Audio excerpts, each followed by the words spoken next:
Hi all. For any of you who have seen my other channel where I spend much time talking about uh, political issues and legal issues and also my toy soldiering hobby, if I can, I'm going to put this one up on another channel that's for a very different purpose. And it is to talk about lucid dreaming. Last night, being the uh, 14th of April, um, 2012, I had my first voluntarily induced lucid dream.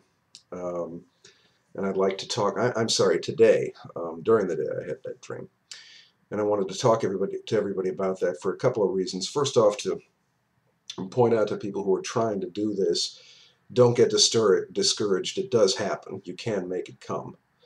Um, Secondly, to talk about what I think is a very wasteful use of it that most of the people on YouTube seem to be um, participating in when they actually do lucid dream. But we'll talk about that in a minute. What this is not about is how to lucid dream. There are buckets and buckets of videos out there where you can get tutorials on this and the way people have done it.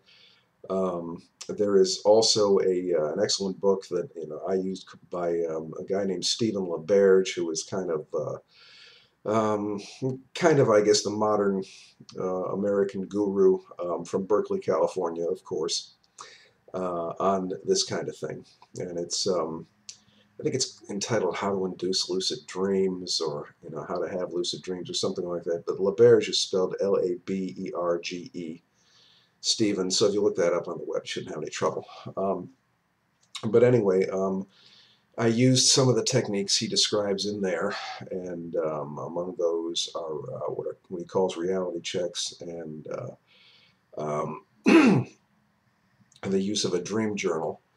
Um, One thing I think these guys do that's a little bit off base is everybody wants to turn this into some kind of quasi-mystical, magical experience. I don't think it is. I think it's just I think it's an enormous opportunity, don't get me wrong, but I think what it is you're not talking to the gods or shifting reality around or anything like that. You're just talking to your subconscious mind. It's an opportunity for your conscious and your subconscious mind to meet in a way that they can't in waking life.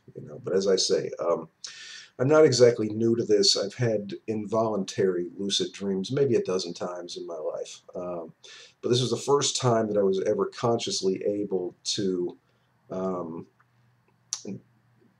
change, if you will, a non-lucid dream into a lucid dream, and I did it using some of his techniques. So this is my dream book right here, and when I'm talking about people wanting to have quasi-magical experiences, you see um, all of these suggestions that you should have your dream journal should be attractive in some way, and almost like a grimoire. This is 59 cents down at Walgreens. You can get just an ordinary pad and paper, and you just lie it next to your bed and you jot things down as you have the dream. But anyway, I'm going to read to you from this, and I'll then comment a little on the commentary perhaps. um, The previous night, I took 3 of Donna's over-the-counter sleeping pills. I don't know what those were. They were over-the-counter types, because I assumed I was going to have a hard time sleeping, which had me groggy and able to sleep on and off today. This is a Saturday, and I have little enough to do on this particular Saturday, so I decided to devote it to an attempt at lucid dreaming. Daytime sleep is supposedly better for this, as it seems to have worked out here. I woke briefly, not sure of the time, when Donna came home from taking her friend Natalia to lunch. Peaches, that is my poodle, was on the bed. In all, it was no great lucid dream, but it was my first ever experience of using some of the voluntary techniques I read about to gain lucidity, and I managed to remember my goal of trying to talk to my subconscious, and we'll come back to that later. Though I got no answer other than a feeling that my subconscious was a little embarrassed, almost like it was embarrassed to be found out that I was in a dream. We'll talk about that too. I did say a few words to it through the Justice League. Oddly enough, I don't have superhero dreams, but that was the theme of my dream. Um, I am kind of a fan of superheroes and and war games and role-playing games and things of that sort that are very imaginative. But I usually, my dreams are usually fairly mundane. I usually don't dream about that kind of thing. Um, and that is a great stride forward. Today is Saturday, April 14th, 2012. I started this process study. I put that in parentheses, March the 24th, 2012, per this journal. So it hasn't really taken me a long time. It's been about 3 weeks, since I seriously devoted my time to lucid dreaming. And I did that by every day I have read a little of LaBerge's book, and I've done some of his exercise, like reality checks. As I said, I'm not going to get into that. All that's described in there. But I don't know how much that's really important as opposed to just concentrating on the dream. I think one thing that another guy on here said was that it was important to let your subconscious mind know that you're taking it seriously and that you're treating as important what it's treating as important. And that may very well be the key to it, rather than any specific technique, but I don't know. I asked myself whether there's any significance that today is the day after Friday the 13th.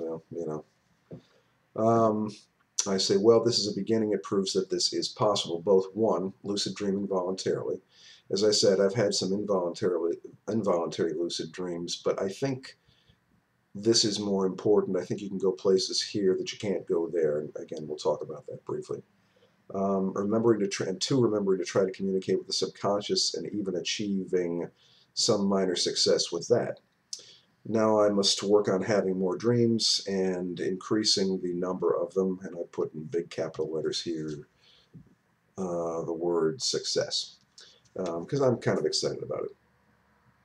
I go on to thank my subconscious mind.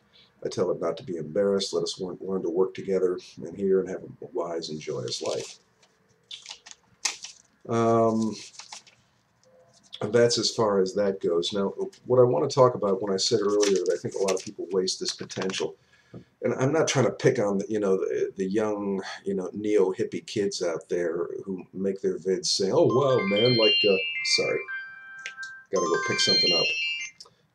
So I'll make this brief, but I'm not trying to give them a hard time, when they come on and make their vids saying, so it was like, dude, I figured out that I was dreaming, and and then all of a sudden I decided I wanted a ray gun in my hand, and there was a ray gun in my hand, and I started shooting aliens, or dude, it was so cool, I started flying, and it was like Neo from the Matrix, and I was flying. No, okay, that's fine, that's fine, that's fun, but think about what the real potential of this is. How often do we try to get in contact with our subconscious mind? Think about that. And people use hypnosis to try and do it.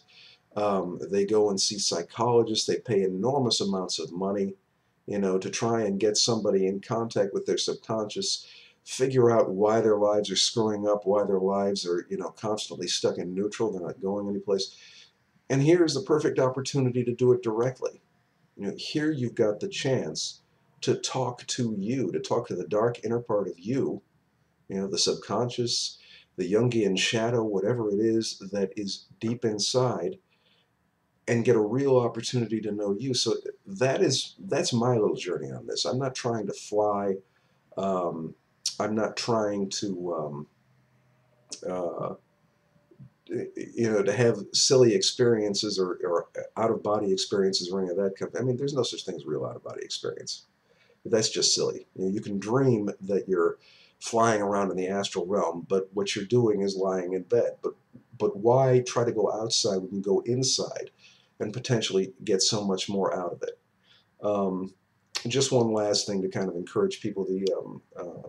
What brought me to lucidity within the dream was the hand reality check, where you look at people's hands and you see if they got the right number of fingers, the fingers are the right length, etc. And that was what brought me to lucidity.